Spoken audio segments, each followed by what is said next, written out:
علم نفسیات کہتا ہے کہ اگر آپ بیٹھے بیٹھے ہاتھ پاؤں ہلاتے ہیں تو آپ ذہنی انتشار کا شکار ہیں۔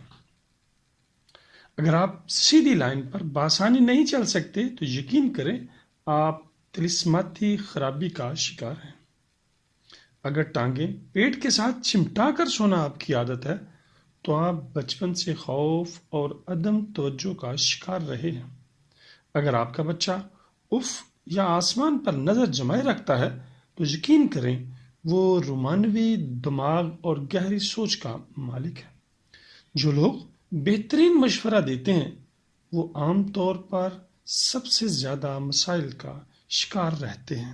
اگر آپ اس کے بارے میں بات کرتے ہیں جسے کبھی آپ پیار کرتے تھے تو اس کا مطلب ہے کہ آپ اب بھی اس سے پیار کرتے ہیں۔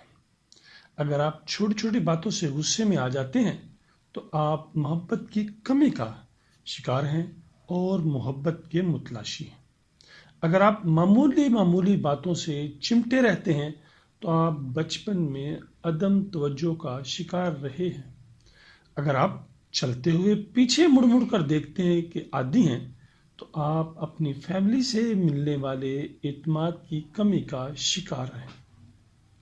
جو لوگ بہت جلدی آپ کے ساتھ دوستی کرتے ہیں وہ اکثر دھوکہ دیتے ہیں۔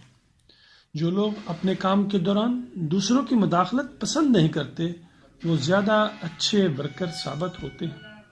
جو لوگ دیر تک جاگتے ہیں وہ زیادہ تخلیقی ذہن اور زندگی کے فیصلے کرنے میں بہتر ہوتے ہیں۔ جو لوگ عام طور پر بہت اچھے ہوتے ہیں وہ اندر سے اتنے ہی زخمی ہوتے ہیں۔ جو شخص سب کو خوش رکھنے کی کوشش کرتا ہے وہ اکثر تنہا رہ جاتا ہے۔ جو بچے جلدی بولنا شروع کر دیتے ہیں ان کی یادداشت بہت مضبوط ہوتی ہے۔ جب کوئی آپ کا نام پکارے اور آپ فوری جواب دیں تو یہ صحت مند دماغ کی علامت ہے۔